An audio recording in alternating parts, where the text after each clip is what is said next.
Dressing styles గురించే కాకుండా betting apps గురించి కూడా చాలా మందిని ఇన్ఫ్లుయెన్స్ చేస్తుంది. బెట్టింగ్ యాప్స్ త్రూ చాలా మంది చనిపోయిన న్యూస్లు కూడా మనం చూసాం కదా. అండ్ రీసెంట్ గా మంచు లక్ష్మి గారు అండ్ రీతు చౌదరి గారి మీద కేసు పెట్టిన దాంట్లో ఆవిడ కూడా ఉన్నారు కదా. అంటే మాలో ఫిర్యాదు చేసిన వాళ్ళలో మంచు లక్ష్మి, ఝాన్సీ లక్ష్మి, తర్వాత అనసూయ ఉన్నారు లేదు తెలియదు నాకు, వీళ్ళైతే ఉన్నారు. సో అదే అంటున్నాను, మనకి నీతులు చెప్పాలి, ఇలా ఉండండి అని చెప్పి ఒక ఇన్ఫ్లుయెన్సర్ స్థాయిలో చెప్పాలి అంటే, ఎస్పెషల్లీ నేను మహిళా సమాజాన్ని ఉద్దేశించి నేను ఇది చేస్తున్నాను, మీరందరూ కూడా ఇలా ఉండండి అని చెప్పడానికి ఒక అర్హత ఉండాలి అని నేను లేకుండా సరే చెప్పిన వాళ్ళు ఎవరైనా సరే అలా లేకుండా నా వాక్ స్వాతంత్రం నేను చెప్పుకుంటా అంటే చెప్పుకున్నా కూడా వాళ్ళని మిగతా వాళ్ళు ఓన్ చేసుకోవద్దు దయచేసి. వాళ్ళు మీ కేటగిరీ కాదు. వాళ్ళు అలాగా ఉంటే పులిని చూసి నక్కని వాత పెట్టుకున్నట్టు అవుతుంది. వాళ్ళ కల్చర్ వేరు, వాళ్ళ బ్రాటప్ వేరు.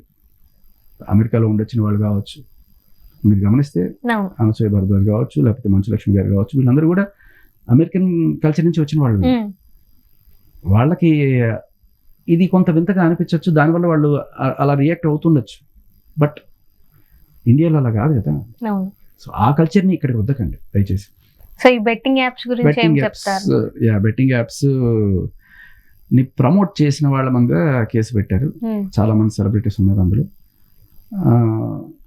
ప్రస్తుతానికి వాళ్ళకి నాకు తెలిసి పెద్ద శిక్ష ఉండకపోవచ్చు. దాంట్లో ఈడీ కూడా ఇంటర్ఫియర్ అయింది, సిఐడి వాళ్ళు కూడా దాన్ని సీరియస్గా తీసుకుంటున్నారు.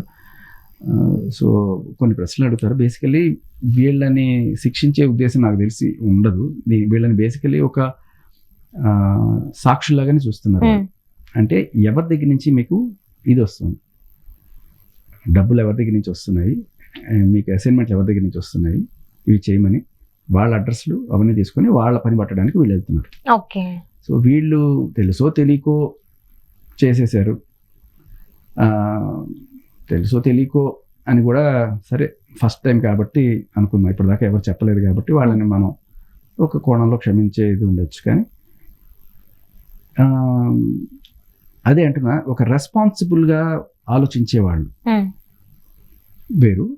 అంటే నేను ఒక మహిళా సమాజానికో లేకపోతే దేనికో రెస్పాన్సిబుల్ పర్సన్ లాగా నేను మీకు ట్వీట్ చేస్తున్నాను, మీరందరూ ఇలా ఉండాలి, పద్ధతిగా ఉండాలి, లేకపోతే ఏదో అని చెప్పాలనుకునే వాళ్ళు ఎవరైతే ఉన్నారో ఇటువంటి వాటిలోకి వెళ్ళి నేను ఒక రెస్పాన్సిబుల్, నేను మీకు సందేశం ఇస్తున్నాను అని చెప్పి అర్హతలు ఉంటాయా?